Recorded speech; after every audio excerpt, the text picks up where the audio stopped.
যে বাসায় থাকি এই বাসার আপনার নাম কি? সালমা। সালমা। আপনার স্বামীর নাম? আমার স্বামী মৃত আমিনুল ইসলাম। পিতার নাম? আব্দুল বাড়ি পুনাও মৃত। গ্রাম কোথায়? ফুলপুর ময়মাসি।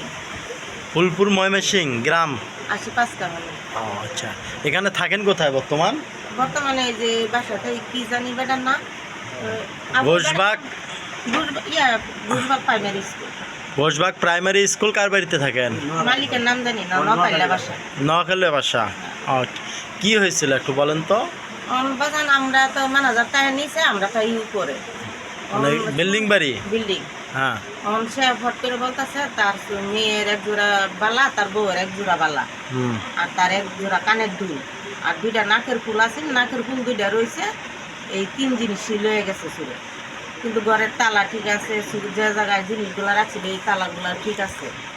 সে আর তারা সন্দেহ করতেছে যে বাসার লোকে চুরি করছে। আচ্ছা। চুরি করাতে তারা যায় কবিরাজ ধরে আনিয়া চাল পরা টরা খাওয়াইলো, আমাদের ক্যাম্পের উপরে সই টই নিল। স্টামের উপরে? হ্যাঁ, সরকারি কে সই নিছে? ম্যানেজারে। ম্যানেজার সই নিছে? ম্যানেজারে মাইয়া সই নিছে। হ্যাঁ। মানে কবিরাজা বলছে আমার চিকিৎসা হইলে যদি চুরি করে থাকে তাহলে সে মরে যাইব, না হে মুহে রক্ত আয়া। তখন এই দায়ভার কবিরাজে নিত না।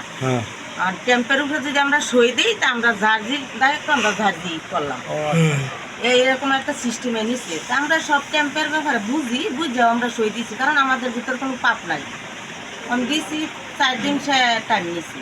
4 দিন পরে আয়া হাইয়া সে গজাল টজাল গাড়বো, ফাটা টাটা দিব, এগুলা করছে, আমরা ফারাইছি। এরপরে রাতের বেলা আয়া আবার আমাদের চাল ফোড়া খাওয়াইছি। চাল ফোড়া শুকনা হয়েছে বলতে আমরা দোষী, আমরা চুরি করছি। কিভাবে বললো? বললো যে আমার পরীক্ষাতে যারা চাল চাবাইব, যাদের চাল ভিজা তারা নির্দোষী, আর যাদের চাল শুকনা বাড়িব তারা হচ্ছে দোষী। আমি বলছি যে আপনি বলছেন আল্লাহর সাথে কথা বলেন, আপনি ওয়াজ মাহফিল করেন, আপনি 3 ঘন্টার ভিতরে বাই করে দিবেন, না বাই করে দিলে রক্ত হয় মরে যাইব, তাহলে চাল দে তো শুন না, আপনি নিজে আসামি ধরে দিয়ে যান। ওই জিনিস আমরা কই রাখছি, কি করছি, কোথায় গেছি, এই জিনিসটা আপনি ধরাই দিবেন, কারণ আপনি এই কথাগুলো আমাদের সবার সাথে বলছেন। পরে হ্যাঁ অস্বীকার করে, আমরা ক্যাম্পের সইও নেই নাই, আমরা এই কথা বলি নাই যে চুর আমরা ধৈর্য দেন, আমরা পরীক্ষা দেওয়ার কথা আমরা পরীক্ষা দিচ্ছি। এই ধরনের আল্লাহর সাথে কথা বলছে কে? হ্যাঁ, হুজুরে বলে আল্লাহর সাথে কথা বলে। আল্লাহর সাথে কথা বলে? কবিরাজে? কবিরাজে। আচ্ছা। সে আল্লাহর সাথে কথা বলে, জায়গায় জায়গায় মাহফিল করে, সে খুব ধার্মিক লোক, এগুলা হ্যাঁ আমরা পরিচয় দিচ্ছি।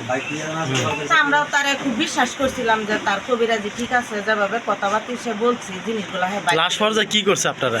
লাশ পর্যায়ে পরে আর যখন আমরা আটকায় ধরছি যে আমাদের কবিরাজরা, হ্যাঁ, যে আপনি বলছেন 3 ঘন্টার ভিতরে বাই করে দিবেন, নাহলে নাকদে মুখদে আমরা রক্ত আইব, তাহলে আমরা কিচ্ছু তো হইলো না, চাল শুকনা বাইরেছে, এতে আমরা দোষী। তাহলে আপনি বলছেন 3 ঘন্টায় বাই করে দিবেন, আপনি বাই করে দেওয়া যায়। তখন হ্যাঁ অস্বীকার করে, এটা আমরা বলি নাই। এটা করলে তাড়াতাড়ি করে হ্যাঁ 3টা লোক আছে, 3 জন পলায় বাইরে গেছে। পলাই গেছে গা? এতে কি চান আপনি? কি আমি বাজান এটা জানি না, আল্লাহ রসুলের সাক্ষীরা কে কইতেছি, 2 নয়নে দেখিও নাই, জানিও নাই, না কইরে পাপি হইছি। যত মানে আপনার ব্যক্তির মধ্যে বলছে যে আপনি চুরি করছেন? হ্যাঁ, সব ভাড়াটের মধ্যে আপনারা বলছে আপনি চুরি করছেন? মেয়ে চুরি করছে। আপনার মেয়ে চুরি করছে এই কথা বলছে? আচ্ছা, এটা কি আপনার মানহানি হয় নাই?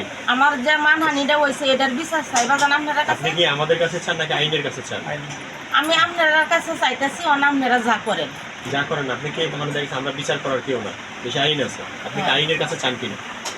আইনে যদি আপনার যদি মানহানি হয়ে থাকে, আপনাকে চুরি করেন নাই কিন্তু চুরির অপবাদ দিয়েছে, আপনি অবশ্যই আপনার মান সম্মান গেছে, আপনার পরিবারের মান সম্মান গেছে, তাহলে এতে কি আপনার মানহানি তো হয়েছে নাকি? আচ্ছা, তাহলে বিচার করার আমরা কেউ না, আমরা মিডিয়া পারসন, আমরা হয়তো বিষয়টা তুলে ধরবো। এতে আপনি কি আইনের কাছে আপনার বিচার চান কি না? আইনের ব্যবস্থা নেবেন? আইনের ব্যবস্থা নেবেন যদি আপনারা ভালো মনে করেন যে আইনে গেলে আমি সুস্থ বিচার পাই, আমি এতেই যাবো। ঠিক আছে, আপনি আইনেও তো ব্যবস্থা নেবেন তো? হ্যাঁ, আলহামদুলিল্লাহ।